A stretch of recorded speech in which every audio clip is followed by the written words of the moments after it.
Hey, good afternoon, everyone. I, I'm going to try to project my voice a little bit, but as you can tell, my voice is almost shot. I have, for the month of January, which is National Human Trafficking Awareness Month, I have already been to 27 events and spoke at 24. So my voice has finally told me, you've talked enough. And so here we are talking again. Today, first of all, introduce myself. My name is Alan Wilkett. I am the founder and the president of Warrior 321. Not that that matters, because that's not important at all, but just to kind of put context as to who I am. I'm retired law enforcement. I headed up our human trafficking task force for many years. So my perspective or my background when it comes to fighting human trafficking is from actual law enforcement experience and law enforcement investigations. So that's a little bit about me. I'm not that important, but it does kind of lend my perspective, where I come from with this. Part of this month has been in Tallahassee with the launch of the Florida legislature session, which started in January, so it's been going about 2 or 3 weeks now. So I was up there all last week speaking to lawmakers and policymakers and organizations that are fighting human trafficking to talk about how we can put policy in place to help us with fighting human trafficking. So I've been at the legislature. Just got back from DC, again talking to on a national level or federal level about human trafficking issues as well. And so just put it in perspective, it's been a busy month. Mm-hmm. It's going to continue. So I've got 6 more events before the end of the month. So that will give me a grand total of 33 events in 31 days. So that's a lot of talking. And I'm sure most people don't want to hear me talk anymore, so that's a good thing, because I'm expecting on February 1 not to talk for 1 week. And hopefully won't have to say a word. So, but one of the things that we've talked about, let me just kind of stand so that maybe my voice can be heard just a little bit more, because I'm going to take the first part of our meeting. At the second part of our meeting, we're going to talk about logistics. We're going to talk about where we want to continue to have our meetings for the rest of the year, and there's some options that are available. And I don't care, it doesn't matter to me. I want it to be the best for you. So whatever is best for the group, whatever can get the most people there, because I know we're meeting in the middle of the day on a Monday, so that's not the best meeting time, right? It'd probably be better in an evening sometime, but we've chosen to kind of keep it during the day, hoping that some folks can even do it even on their work lunch, be able to come and be part of the meeting as well. The purpose of this meeting, we have 2 meetings. Warrior 321 has 2 meetings in the month. This meeting is kind of a community awareness meeting. It typically is designed for us to look at emerging trends, what's happening in the world of human trafficking, what's some of the new things that are happening, and we have a tendency to kind of look at that and talk about that. The other meeting, which Angel and Scott chair and Angel leads or heads up, is the Action Committee, meets once a month as well. The Action Committee is designed to take what we know about human trafficking and put it into tangible action points in the community. So how do we tangibly impact human trafficking in our community? So the Action Committee is designed to do that. The awareness meeting is designed to kind of learn what else is out there, what is new out there. And as you know, for those of you that are familiar with human trafficking moves at a rapid rate. It'll be one way one day, and then a month later it looks different. Now the underlying exploitation is the same, but it begins to appear differently. And a lot of that has to do with online, right? With the explosion of AI, this thing is moving at speeds we never thought was possible. The exploitation of the kids in our community is happening at a rate right now that is unprecedented. And then with encrypted messaging apps and encrypted onlines and VPNs and dark webs and all of these things that we can name, the exploitation of our kids is getting to a dark corner that becomes very difficult for even law enforcement to detect. And so law enforcement is always running behind.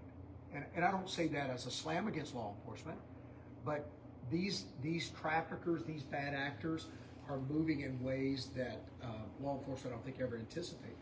We never planned for this to happen. So it's a very interesting dynamic. One of my goals this year is that each one of you that attends these meetings on these Mondays, that you become an ambassador. I want you to take the message to groups that you know. I want you to take what you've heard and hear, these emerging trends and what's happening, because you amplify the voice of Warrior 321 more than one person can, or more than two people can, or more than three. What happens if we end up with a group of 50 or 75 or 100 ambassadors of Warrior 321 who can take this message and move it into Bible study groups, women's groups, men's groups, churches, civic organizations. If we could push this out to your network so that you're able to confidently, and that's the thing that I've heard is I want to do that. I want to tell other people about human trafficking, but I'm not real confident that I really know the right material, or I'm not confident to really push it out there. Well, during our break for Christmas, because we didn't have a meeting in December, I started working on what I called an ambassador pack. You're going to see a part of that today. This is and you're seeing the first slide of the screen up here. This is a PowerPoint presentation that I created. It's 13 slides, so it's rather short. It's 13 slides that is meant to be kind of basic information that I would love, once we look at it today, and if you see something that needs to be changed or something maybe is too complicated or it's not explained well enough, we'll change that. But once we get this to a place where you feel comfortable, I want to give you this PowerPoint presentation. And then I want you to take this PowerPoint presentation and change the world, change your community, change the people that you know. So this is a basic human trafficking presentation that you'll see today, but I want to get your feedback on what you see. Does it make sense? Does it flow well? And because what I want to do is give this to you. The other thing we're going to do is I want to, and I'm going to be using Scott to do this in particular, is I want to put resources on our website that, and I would love to put it behind a password protected wall if there's a way for us to do that on our website, so that ambassadors would have a password to be able to get these resources, download those, print those, and then take those to the meetings that you go to. And it's kind of reinforcing material. And you'll see what that is in just a minute as well. So I've been working on trying to get this together so that the first meeting of the month we would have something to present for what I call the Warrior Ambassador Club. I also envision getting you a shirt, like a polo, that has the Warrior logo on it and says Ambassador on it, so that you're able to kind of represent Warrior 321 when you're talking in these groups. So you would have your own shirt, a little bit nicer than the t-shirt that we're wearing today, but more of a polo style that says Ambassador on it. So these are the kind of things that I want to put in your hands so that you become the expert voice in the community to help change the minds and hearts of those that are in our community, and secondly, to protect our kids, which to me is one of our driving forces, is to protect those who are most vulnerable in our community. So I'm going to show you this. This is the first slide, Community Awareness Series, a guide to prevention, recognition, and action in Florida. And then it begins like this. So I'm going to kind of explain what the slide is, and then I want your feedback on, does it make sense? Is it something you would feel comfortable sharing with someone else? That's the whole goal of this. What is human trafficking? And again, I just want it to be simple. This comes out of the TVPA, the Trafficking Victims Protection Act, which you'll see a little bit of that later that kind of talks about that. But this is, human trafficking is a form of modern day slavery where traffickers profit from the control and exploitation of others. The three elements that are necessary for us to be able to charge somebody with human trafficking is force, fraud, or coercion. So it's important that the community knows we have to have one of those elements in order to prove human trafficking. a critical exception. This is something that I would want you to make sure you told folks that you were presenting to. A commercial sex act involving a minor is trafficking. You don't need force, fraud, or coercion. So let's look at it this way. So I'm going to show you the balance. Human trafficking is an act, and the act is going to be exploitation. And the TVPA shows it in obtaining a person, transfer, owning, buying, exploiting, but it all falls into exploitation. So exploitation is the action. The means is force, fraud, or coercion. They have to have one of those means. And then the purpose of that is the exploiting of a vulnerability with a commercial value attached. That's the key. Because people will ask you, well, what's the difference then between sex trafficking and prostitution? Well, in 91% of the cases of prostitution, there is no difference. They're being trafficked. So the studies are showing that 91% of prostituted people are actually being sex trafficked because they're being controlled. Whether that be a pimp, or state, they're part of a stable, there's force involved, there's fraud involved.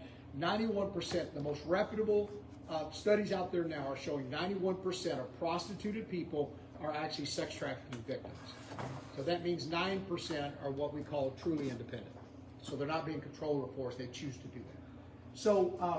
So they'll ask the difference. The difference is the commercial act, the commercial value. Somebody is profiting, or there's an exchange of something of value for a sexual act or an act of labor. Let me give you a case in point, and I think this is critical. Most of the time we think about money being commercial, right? But this is not just about money. Does dope have a value? Does a place to sleep have a value? Does a McDonald's meal have a value? You take a runaway youth who's hungry and offer them food from McDonald's for, and I'm just going to be a little bit raw, and I apologize to those on Facebook if you don't like raw, but that's just who I am.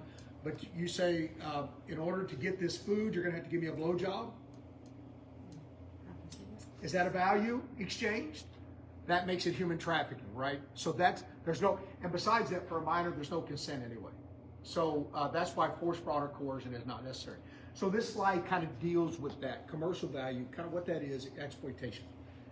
Next slide. Well, first of all, does this slide make sense? Yes. Okay.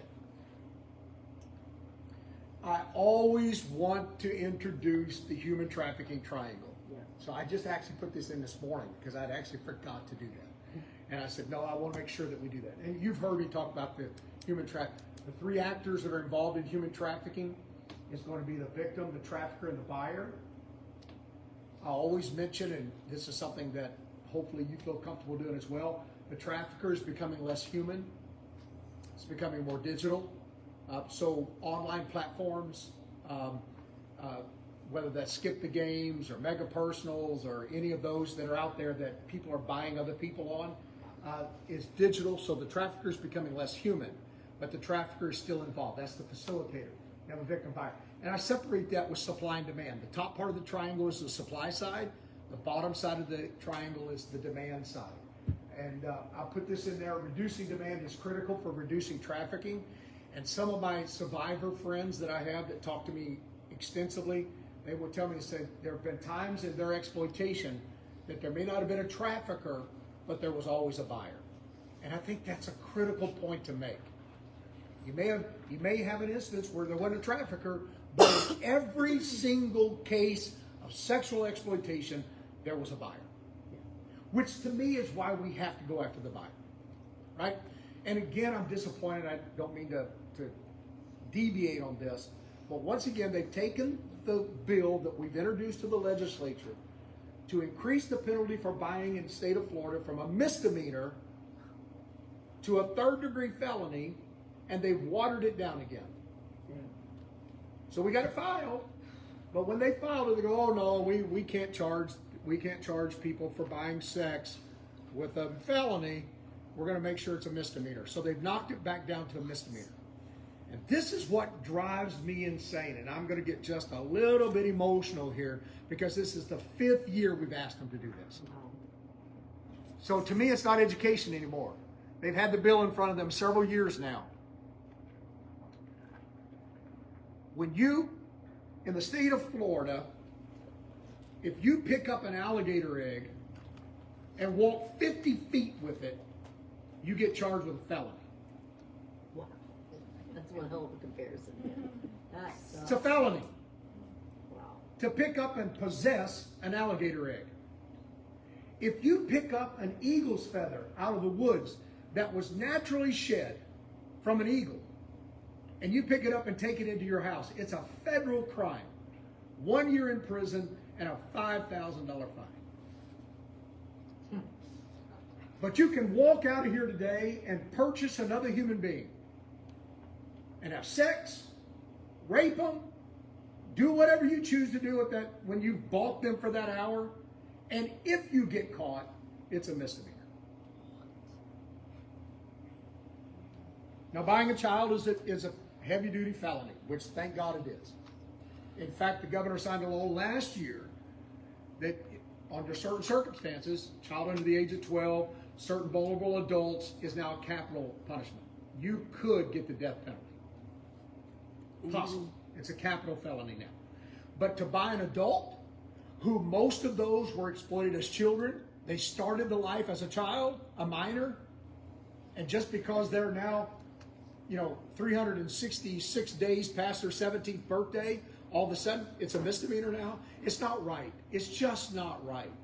And so once again, we've seen the bill get watered back down to a misdemeanor, and they'll probably pass it this year and talk about how much they've done for human trafficking when this bill has done nothing to move the ball forward, except, and I'm for this, and I don't know, does that come across that I'm a little aggravated about this? A little bit. I think everybody should. It's disgusting. This slide makes sense. Yes. Yeah, unfortunately. Okay, so the TVPA, you heard me mention that.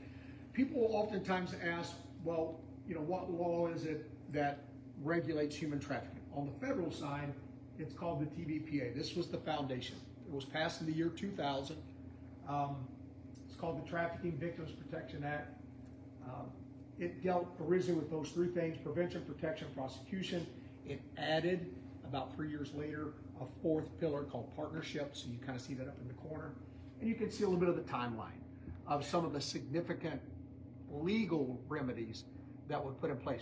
What surprises me, or surprises a lot of people about this, before the year 2000, we didn't have a federal law to charge somebody, or a state law to charge somebody with human trafficking.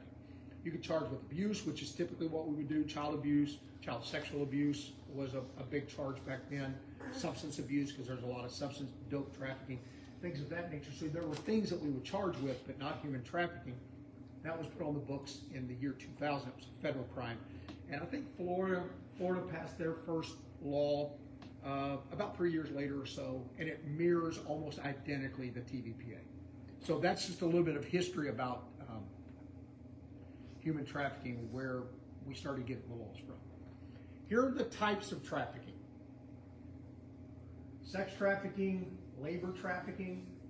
You can again see some of the definitions between the two. They're almost identical, except one is exploitation for labor, the other one's exploitation for sex. In many cases, victims are actually they're a violation of both. There's sex trafficking violation, but they also some labor trafficking there as well. We typically don't see them charged for labor trafficking, but I think we're starting to see a little bit of change with that. So you can see some of the common venues. There's a whole lot more than this. And when you were talking to somebody, to a group, I would expect you to expound on that. But this at least gets you started.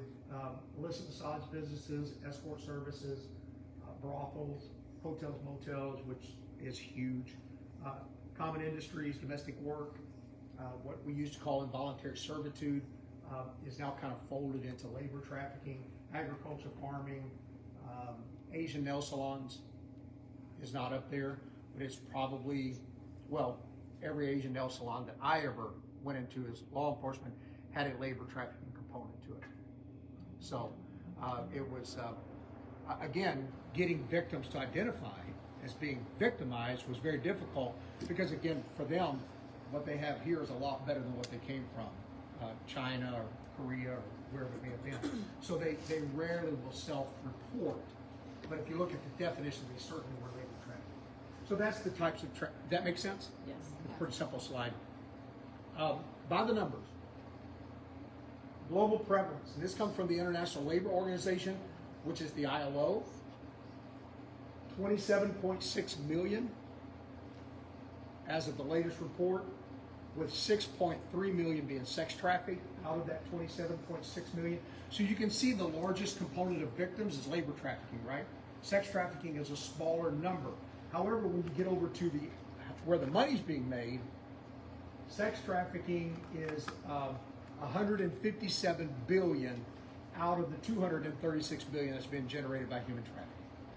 So human trafficking generates $236 billion a year, and sex trafficking 157 billion out of that 236, even though it's a much smaller population of victims. So it kind of gives you an idea of where that outside. So we have more labor trafficking victims, but the money's really being made on the sex trafficking victims. Does that make sense? So that's kind of what this slide is illustrating. Make sense? Okay. Who's vulnerable? Traffickers target vulnerability, as we all know. Runaway or homeless youth. How many of us would agree? Huge vulnerability, right? They've lost any kind of safety net that they've had, kind of out there on their own. Big targets. LGBTQ plus individuals, huge vulnerability. And we're starting to see some staggering numbers inside that community of being trafficked inside that community. Immigrants, migrant workers, displaced, right? Out of their country, don't speak the language. All those kind of things will add to those vulnerabilities. Substance use, dope. How many would agree that would be a vulnerability? In fact, most victims that I've ever encountered in my work not only had a drug abuse issue, the traffickers oftentimes use that as a way to manipulate. What we would refer to as dope sick. They would oftentimes make them dope sick, withhold drugs until you met your quota, and then you would get your hit. And so, and those that have ever worked with substance abuse individuals, substance abuse disordered individuals know how much of a motivator that can be, right? I'll do anything for the next hit. And so the traffickers are often used. Economically disadvantaged. If you're going to be food insecure, home insecure, things of that nature can actually be a vulnerability, right? So now I think this is important. Why I put it at the bottom. Anyone can be trafficked. So you don't have to fall in one of these categories to be trafficked. We've seen folks from, well advantaged homes that's been trafficked. So trafficking can be anyone, but if you have vulnerabilities, it increases the risk. So I think that's an important thing for folks to understand. Does this make sense? Yes. 3 digital pathways, and I will tell you, this to me is probably one of your more critical slides that you'll give, and probably the one that you'll get the most questions and the biggest response back. Because people want to know, well, my kids, in particular if they have kids or grandkids, how are my kids being recruited? How are they being groomed? And there are 3 pathways that are primary entrance points into the grooming and recruiting, which of course leads to the trafficking stage as well. Social media, you can see some of that grooming via the DMs, fake profiles, false opportunities, high visibility recruitment. So social media is a big gateway that is being used to get our kids. The next one's going to be messaging and apps. We have a handout from Warrior that has 30 apps that parents need to be aware of that are being used to exploit kids. That handout is available, it might even be on the website, but you have those 30 apps. Now, what I always tell people, don't get tunnel vision on these 30 apps because there's a lot more than 30. Yeah. What we're trying to do is get people to be aware of the types of apps that are being used to recruit and groom kids. So there's a whole lot more than 30. So don't get tunnel vision and say, well, my kids don't have any of these 30 on their phone, so they must be okay. Because there's a lot more than that. But this gives an opening to parents to understand there's a wide variety of apps and types of apps that are being used, such as, and the one that really catches people's attention is the calculator, right? You download a calculator on your iPhone, it adds, subtracts, finds a square root, divides, multiplies. It's a working calculator, but you put a certain number sequence in it and it rolls over and it's a vault app. And in that app, you can store videos you don't want your parents to know, contacts, messages, photographs, pornographic images, and they'll hide it inside that app. And when mom and dad walk in, they swipe up, it rolls back over and becomes a working calculator. It's what's referred to as a vault app. Also, photo libraries. That's the second most common vault app. You put your vacation pictures in there, mom and dad walk in, you're looking at your trip to the Grand Canyon, and they're like, oh, that must have really impressed Joe. Look, he's looking at the pictures. But when you swipe across a certain pattern, it rolls over and it's a vault. So these are known as vault apps, and they're I will tell you that most of our teens have at least experimented with a vault app. Wow. So understanding those kind of things, and I think parents and teachers and grandparents are going, whoa, there's a world out there I didn't really understand. So that's where your messaging and apps are. And I'll put a few examples up there: WhatsApp, Telegram, Signal is probably the big one right now. Everybody's beginning to move over to Signal because of the news. People are hearing about Signal a lot more. The one that most people are not hearing about on the news, but I consider to be the most dangerous, is called Threat. Threat came out of the dark web, but now you can get it on the App Store and on your Google Play. What's it called? Play? Yeah, Google Play. Is it called Google Play? So you can get it there now, and it's probably the most dangerous of all of them because it's just kind of unknown. Sugar scams, encryption, secrecy, rapid platform moves, all those kind of things are there. Then you have the gaming platforms. And by the way, NCMEC, the National Center for Missing and Exploited Children, says that the gaming apps are the ones that are growing by leaps and bounds. There's where the exploitation is moving to. So if the game has a chat feature in it, where somebody can come in and chat with your child while they're playing a game, they're wide open for exploitation, and I promise you they're being targeted. So voice text chat, there's where your gateway is. Digital gifts, because oftentimes I guess in these games they get coins and they get skins, or they get currency, bucks to buy loyalty, and oftentimes an adult will come in there and offer to give your child coins or bucks or skins in order to get them to move to an encrypted messaging system. Wow. So once they kind of build a little bit of rapport with them, which takes 30 seconds, you know how kids are online, right? As soon as I had my son one time tell me I'm talking to my best friend. I said, I don't see anybody. Oh no, it's on the Xbox One. Oh no. Because they build some kind of connection very quickly through these gaming systems. They actually connect a relationship because a Well, lot of them they're on there from day to night. Yep. And then they want to move them into a location like a park or something to meet them, and it moves to that. So all platform moves, we talked about that, and then your digital gifts. So these are your three primary gateways into trafficking, especially for kids. Let me go back to that real quick. Does that make sense? yes. Yes. Okay.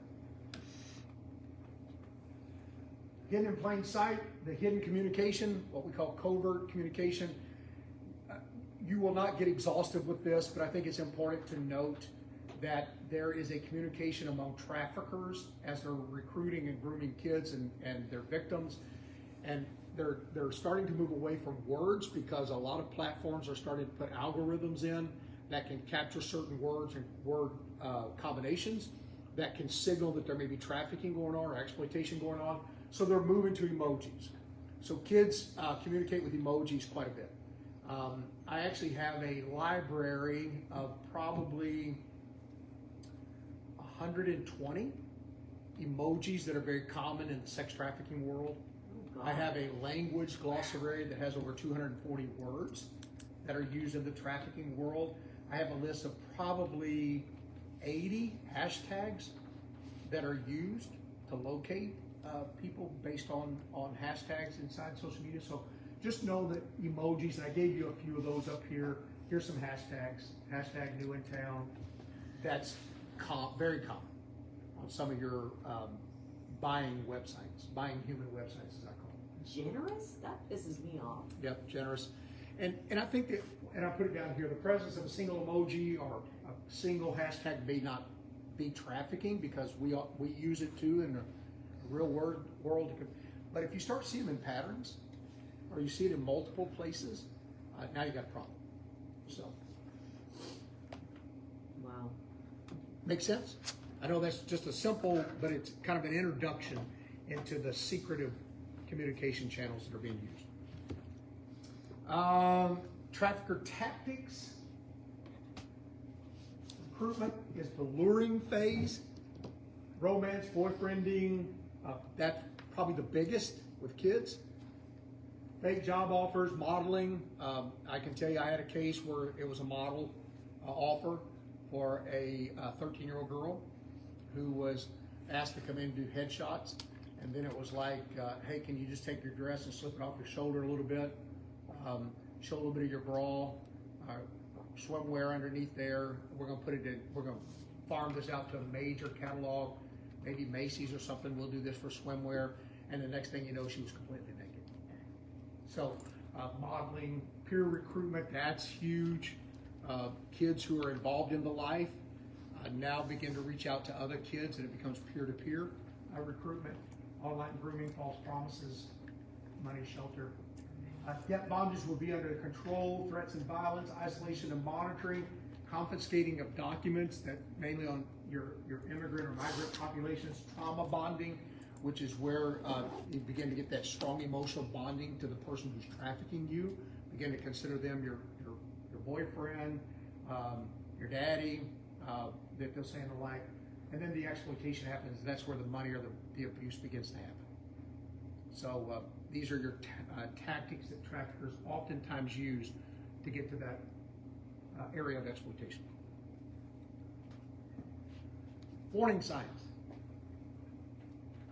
Again, you can't put a lot in here, but this is meant to be a short introduction to this.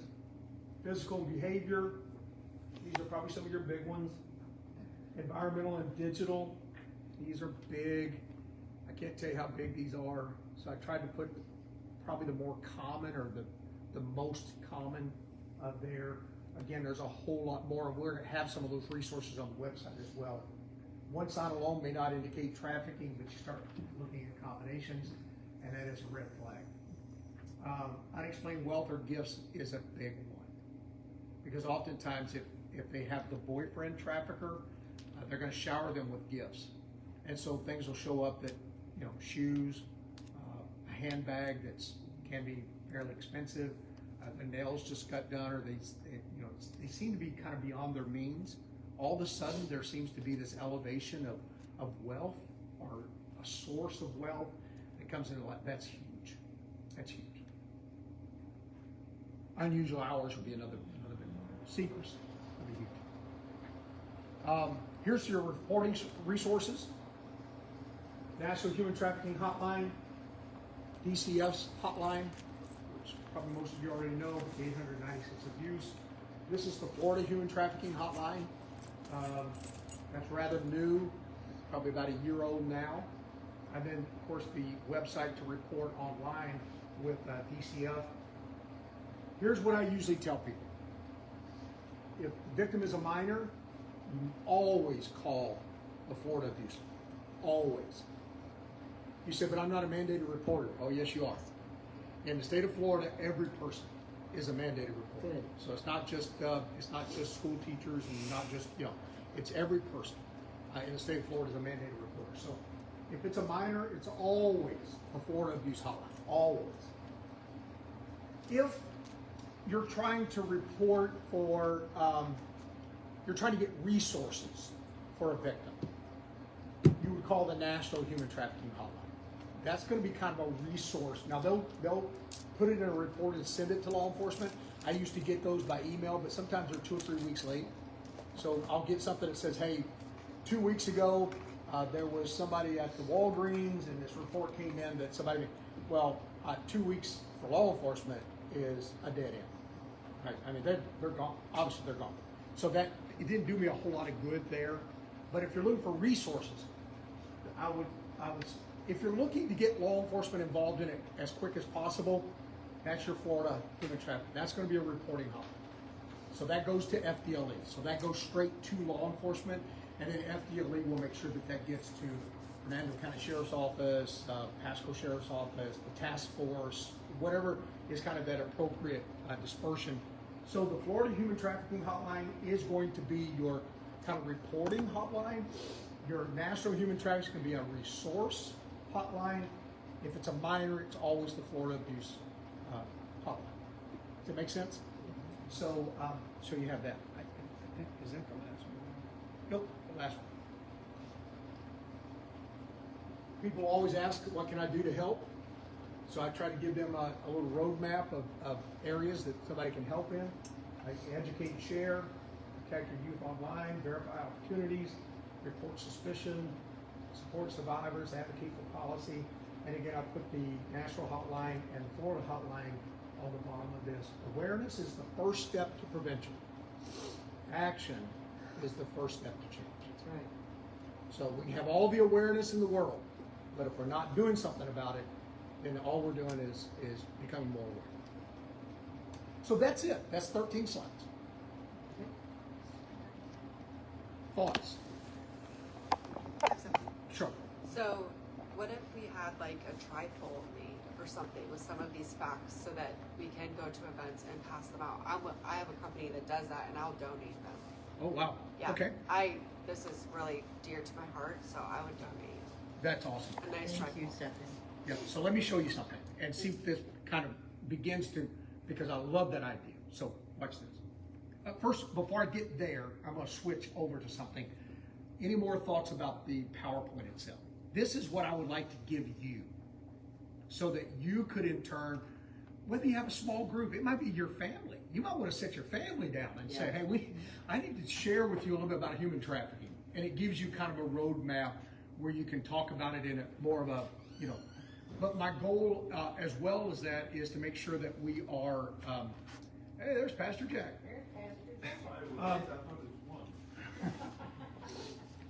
I think Tony said that Saturday, did she? Said 1 o'clock. I think she forgot it changed over to noon.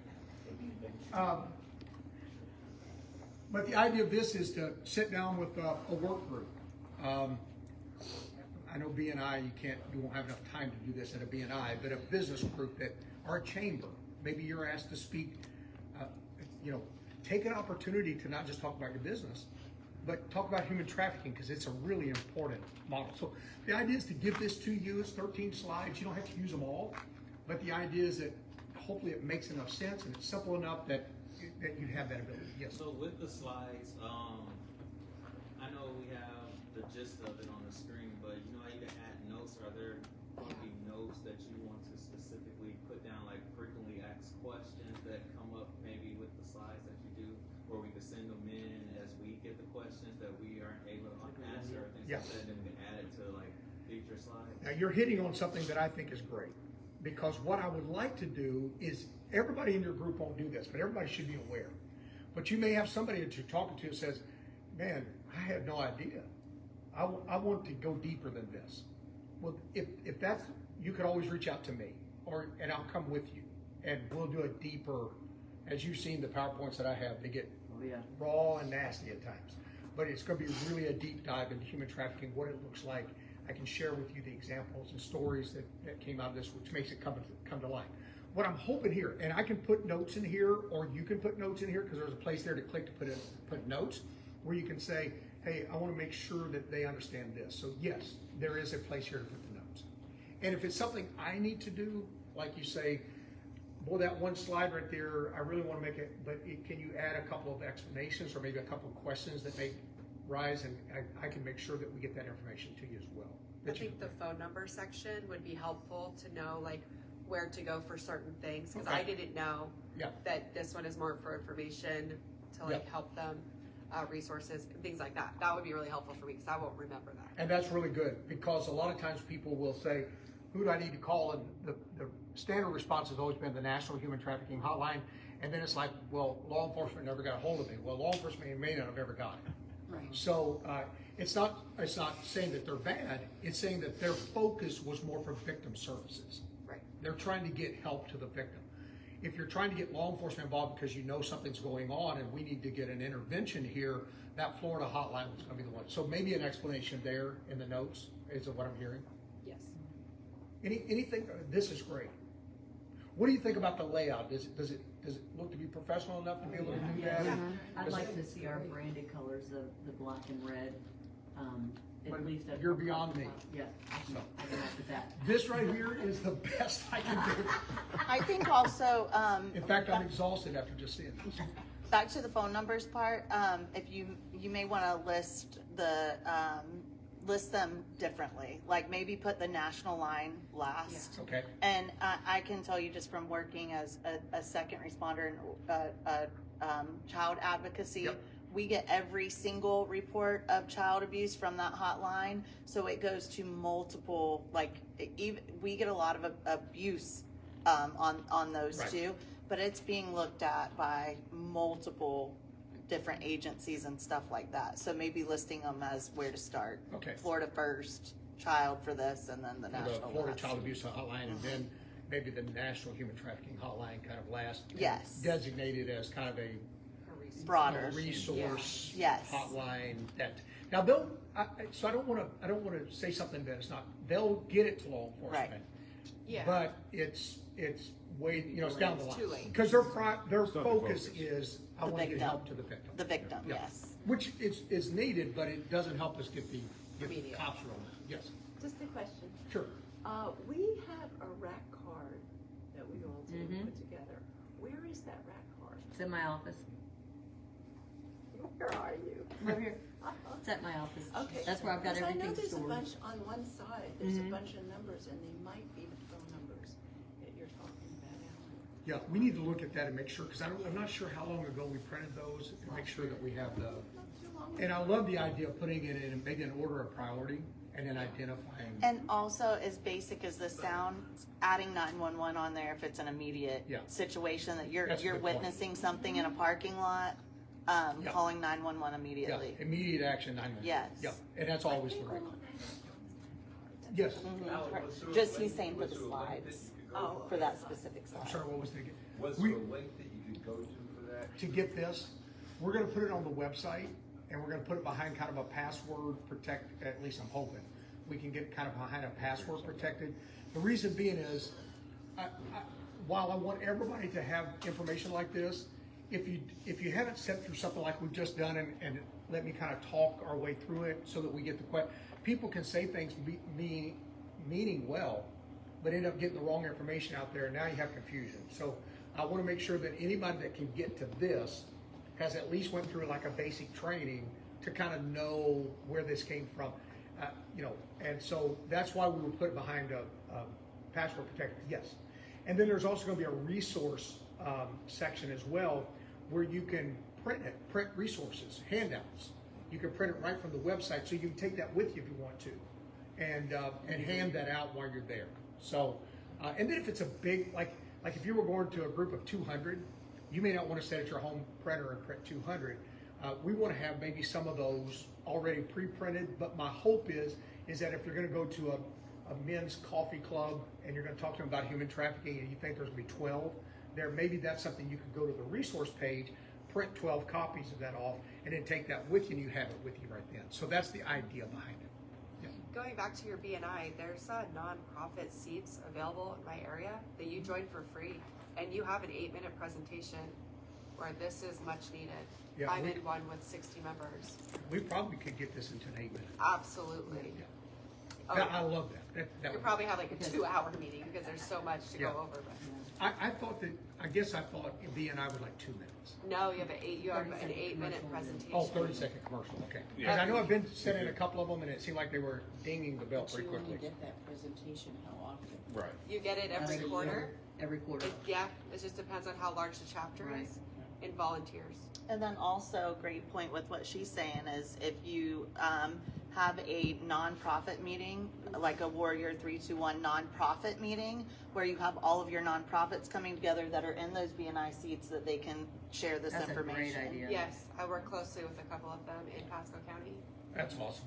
that So- I would be willing. And I've been to some of the Pasco to do presentations on human trafficking back when I worked with Pasco Sheriff's Office. So, Okay.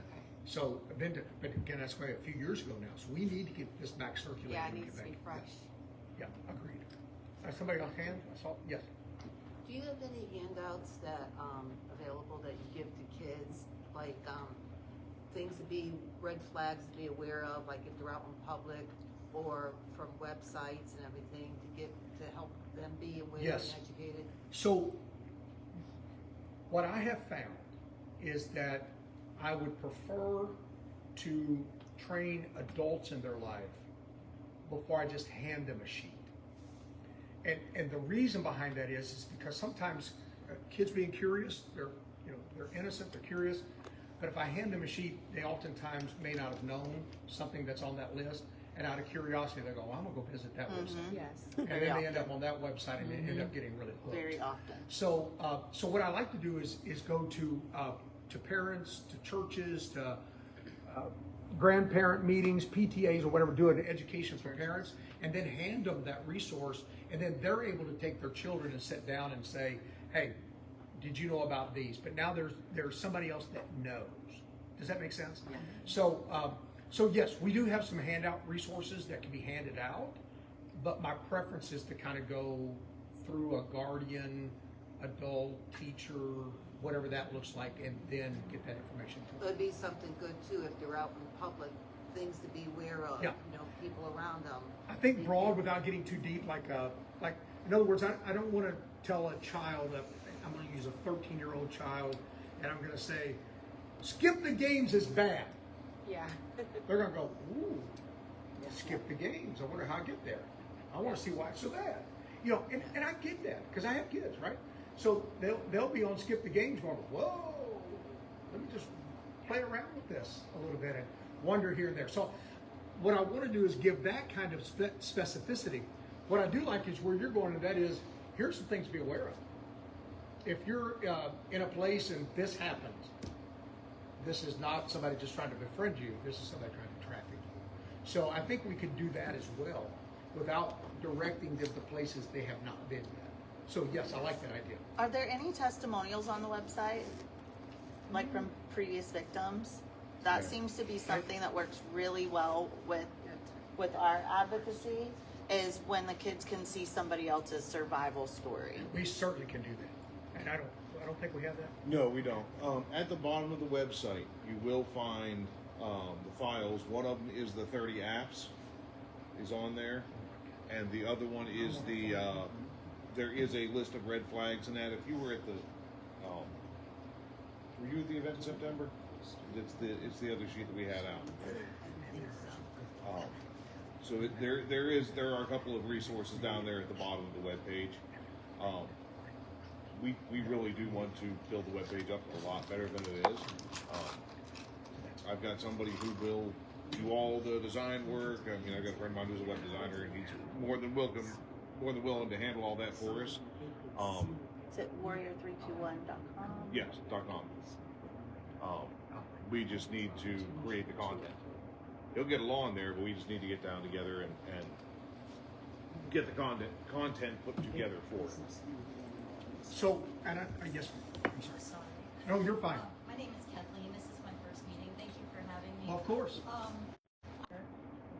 She had her head shaved. Someone said, "Oh, she fell asleep at someone's house and they shaved her head." And then next thing you know, she disappears for a month, and the father comes in. And he's asking me, to help him.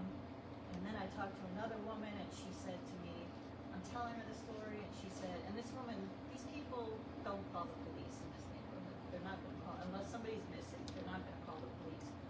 And the other lady said, oh yeah, they probably turned her out. And I had to go to an Urban Dictionary to learn what that meant. I didn't even know what that meant, but it meant like turn them into a prostitute. So after hearing all these snippets, I was so upset at myself that I didn't advocate for this girl that I'd known. I didn't know what was going on. So my question is, in my neighborhood where my business is, like I said, these people, they don't want the police in their business, the neighborhood, So when I talk to these different people, how do I get them some resource that they would trust to Yeah. open their mouth about, you know? So the sheriff's office will tell you that they want to get that information. And they've told me directly that, setting a table, please let us have that information.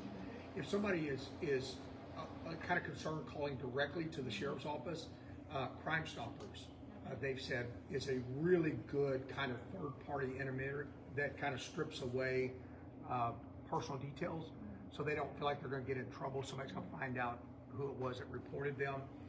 So Crime Stoppers is, I would always advocate for the Florida hotline, because you can remain anonymous there and still give the information, and again, it's going directly to state law enforcement. So I think those are 3 resources that somebody can say, depending on their level of comfort, call the sheriff's office directly, which most people don't realize, but you can remain anonymous even when you're reporting to the sheriff's office, but they're going to really push you to put your name on record, because again, they may want to reach back out. So they're going to, but Crime Stoppers, you won't.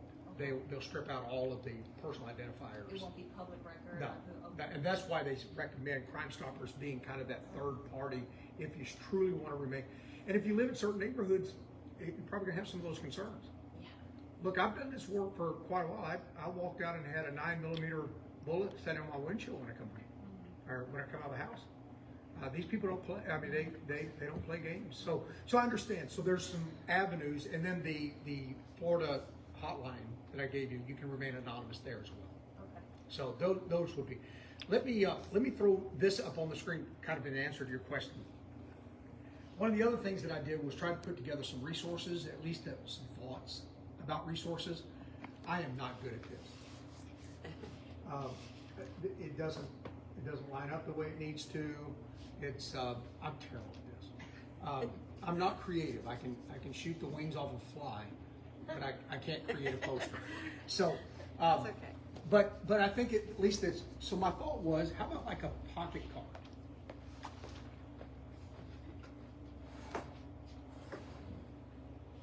Something like this.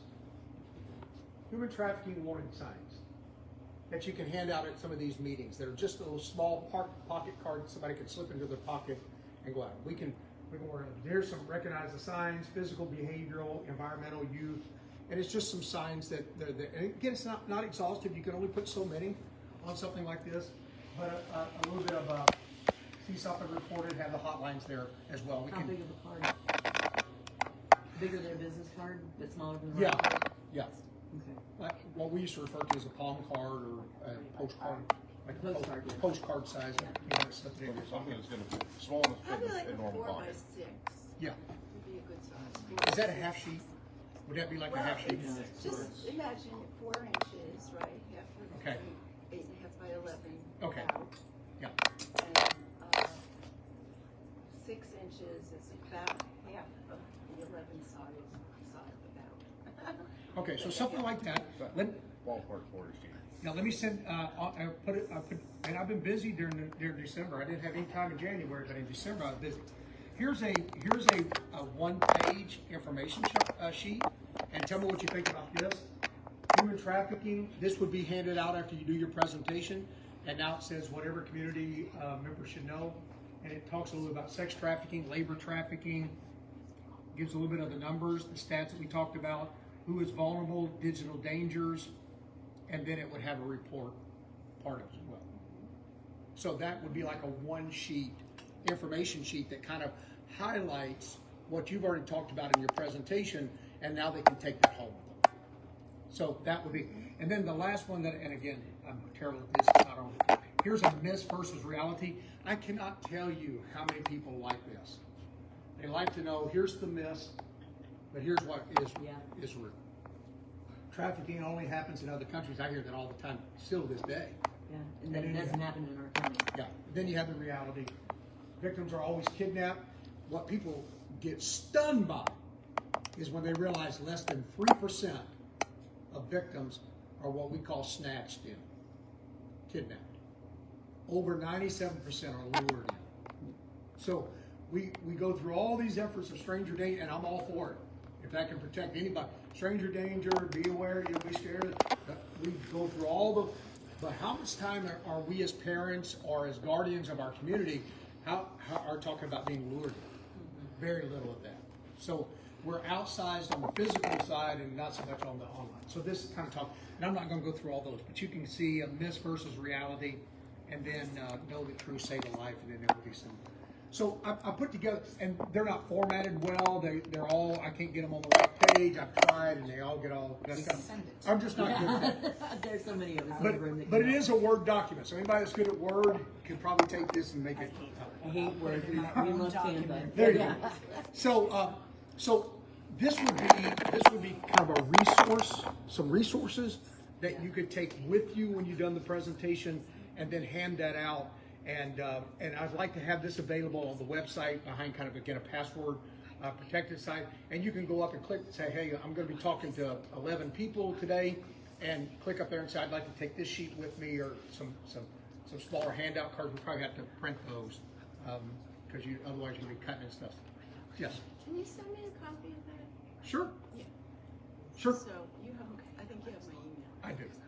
Yeah. Yep. Just send it over. Questions, because we're over time as we use we didn't even get a chance, but we will talk about location here in just a minute, because I think it's important before we leave. that is important. So, any questions for me real quick about this? Here's my goal.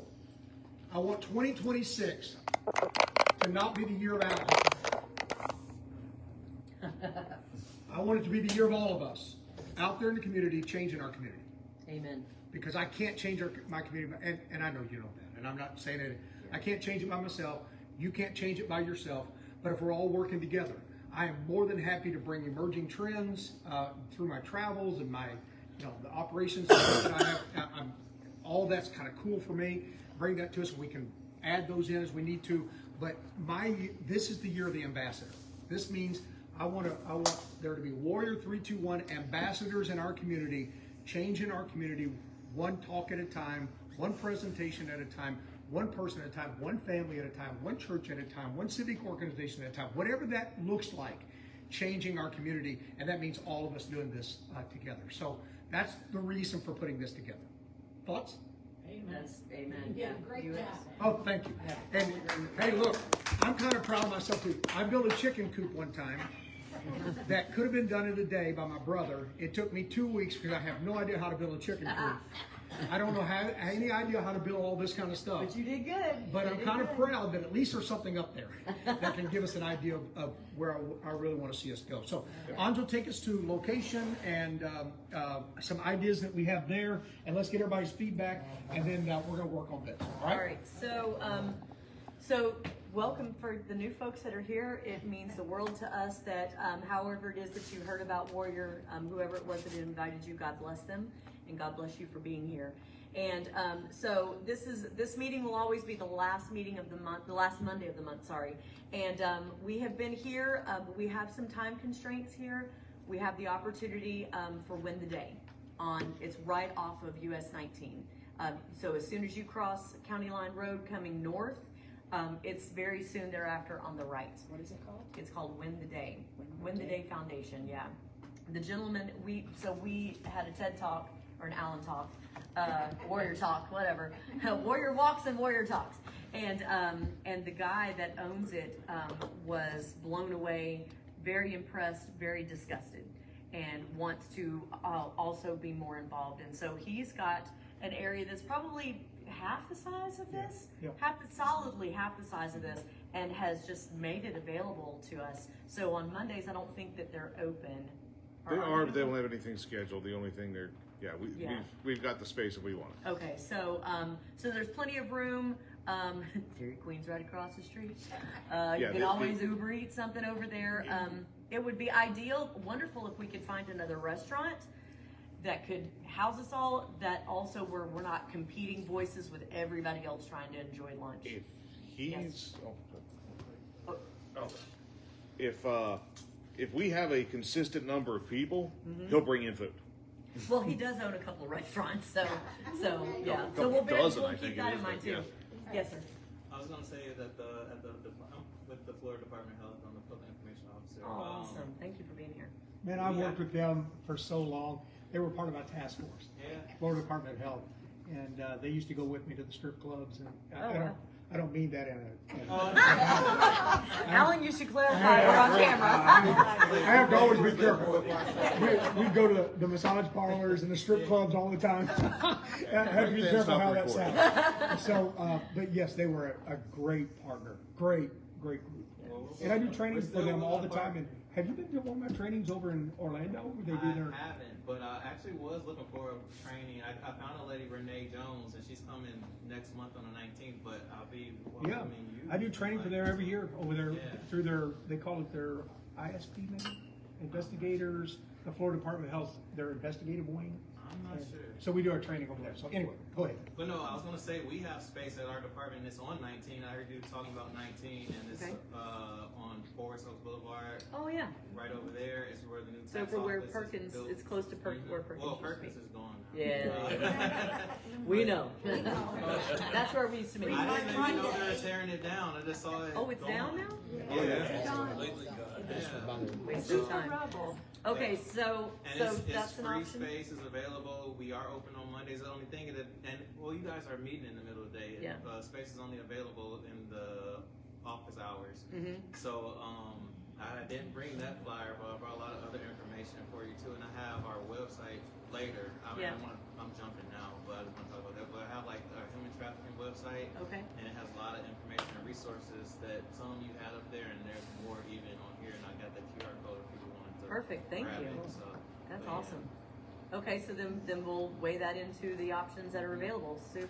Yeah, I was just gonna mention that center is also called the Kruger Center. So like, if you Google Kruger, it'll, Where? Kruger Center. Enrichment Center. it'll Yeah. come right up. It's the same? Yeah. Okay. It's the same thing. It's What's it? just What was it called? The Kruger. Kruger Enrichment Center. Kruger Enrichment Center. Okay. I mean, but they're on Google as Win the Day Foundation.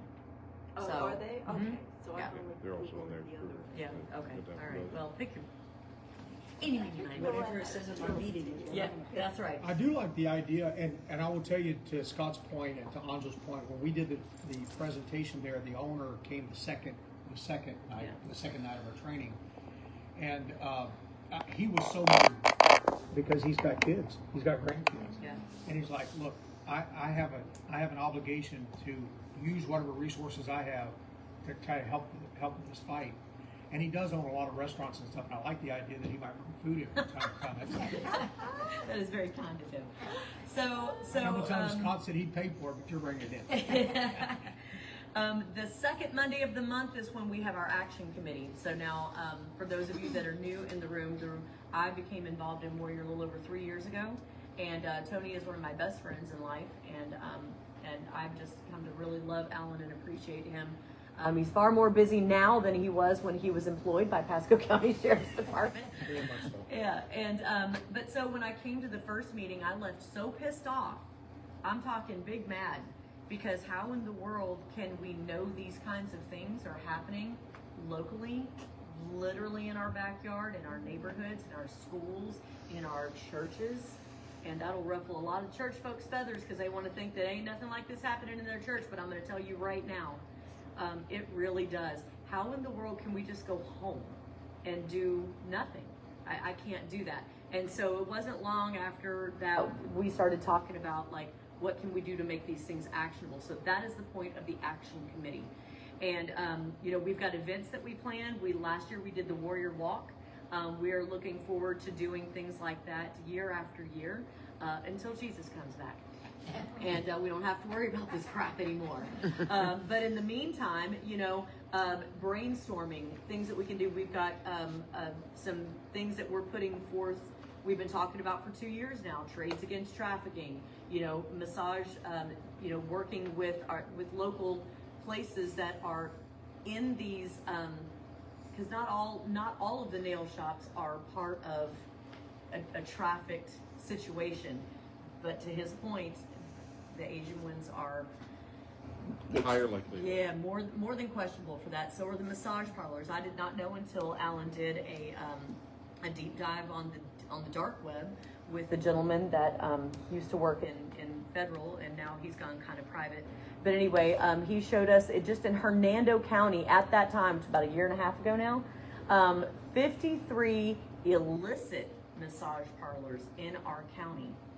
I didn't even know that there were 53 massage parlors at all in total in Hernando County. But there's more than that, and 53 of them are ones that you don't want to, because they're mic'd up.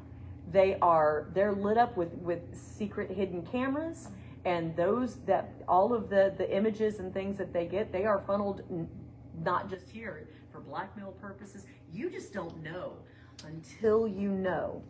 And that is the point. They would put cameras in. I'm just thinking Yeah. of pleasing people. Yeah, well, Well, they are.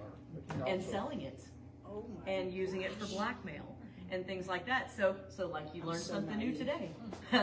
And I'm not trying to vilify, of course, anyone in these industries. They're needful industries, but not for these purposes. And so we are wanting to also partner with folks that are massage therapists, and we've got stickers, we have campaigns that we have worked together to put forth, and we're getting ready to step in the community and invite people to be part of us and part of this in their industry with us. So these are some of the things that we talk about on the second Tuesday of every month. Currently, we are meeting at my office, Today Electrical Contractors, which is in the Industrial Parkway on the other side of County Line Road. I am wide open to us moving both of the meetings over to Win the Day. What time? Noon for both meetings. Just trying to keep it simple, trying to keep it available as far as point of location. We don't want you driving all over Hell and Creation to be able to get there, although some of you already have, so thank you for making that drive. So, Could we put together like an email poll? Yeah. And just ask people, kind of what their preference is, and then we'll just go with what everybody wants. Everybody that comes to our action committee, we actually have a WhatsApp chat. And, I would be more than happy to invite everybody to be part of it, but not everybody wants to be part of things like that, and I understand it. I'm not a big, huge fan of group chats. However, WhatsApp does offer a platform where it just makes it easy to add and remove people as needed. And but I could put a poll in there if you want to be part of that chat. There's good information that gets put in there, and sometimes you miss out just for not knowing. I think most everybody is here. Most everybody that we're going to email to ask them is here, with the exception of Carol. Yeah. And she's already said she doesn't matter. So Yeah.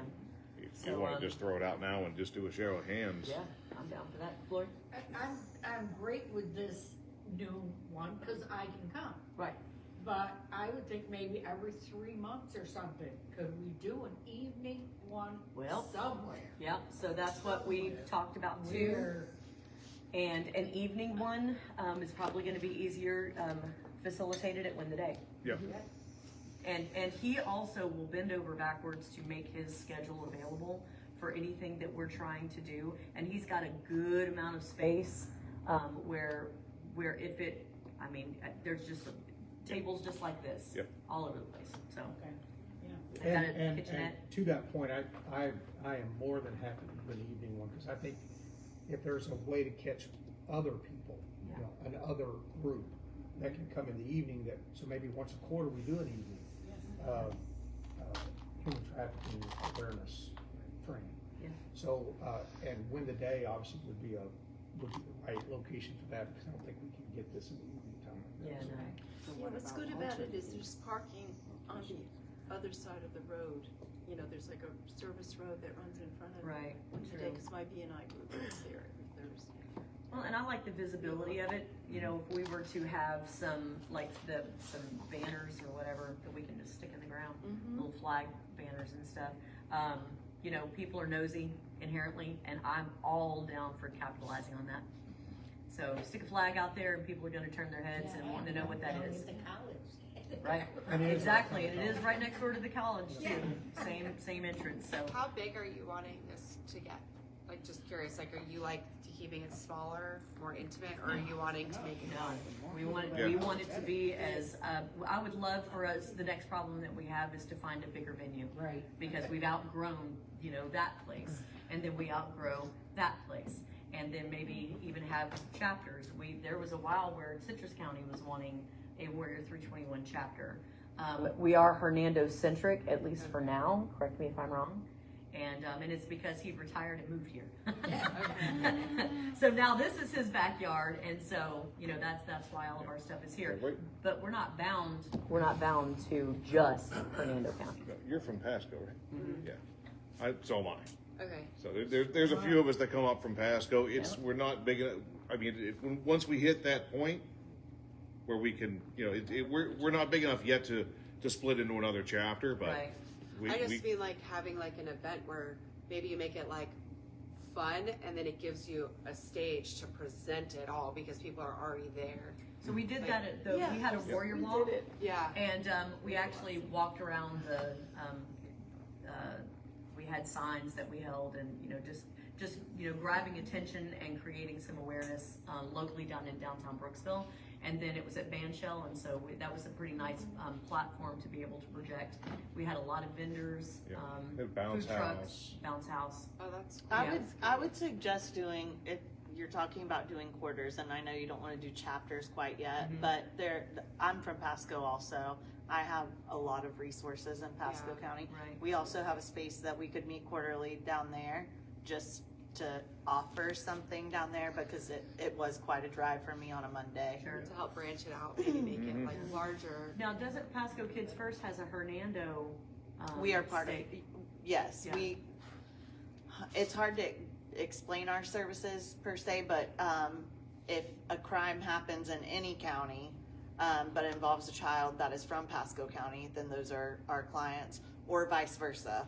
If the crime happened in Pasco County, we also just at our facility in Newport Richey only see children, but we also do examinations, any sexual abuse examinations on adults as well in Pasco County, and then we have an office in Brooksville. Listen, if anybody has not heard of or done a walkthrough of Pasco Kids First, a tour, that's what I meant. definitely. You should do that. You will. Yeah. Don't wear makeup, ladies, gentlemen. Come on. But I guess because makeup will be a waste that day. It will break your heart. And again, once you see it, you cannot unsee it. It's not a bad thing to see, and it's not a bad thing to know, because how else can you make the best use of your time and deciding what you're going to put your efforts and your endeavors to if you don't know? So that's what these awareness meetings are for. Coming together as an assembly of people that have a common goal and interest is really, really important. And, one person can do great things, but collectively together with the same vision and the same momentum, man, we can be unstoppable. And I don't agree with the people that are like, you'll never stop human trafficking. I don't agree, because I believe that all things are possible. I do. And one of the ways that we can take that out is the pornography industry, but we'll talk about that another time. So let's do this. Do. I'm hearing probably win the day is probably people are starting to go, yeah, that's fine, because we can do multiple things, evening events there, special events there, all at one location. So we kind of become known as that's our spot. And it's not too far away from Pasco. It's not It's right. doable. Yeah. And then I'm also hearing Don't be mad. and then I'm also hearing that there may be an appetite as we move forward and grow to maybe do quarterly meetings in other locations as well. So I like that idea. Yeah. So I think we've got some really good ideas here. Yeah. Anybody else? All right, let's wrap up. All right. I'm gonna get mad at us. Yeah. Thank you for coming. Thank you, guys. Oh, Is it already done?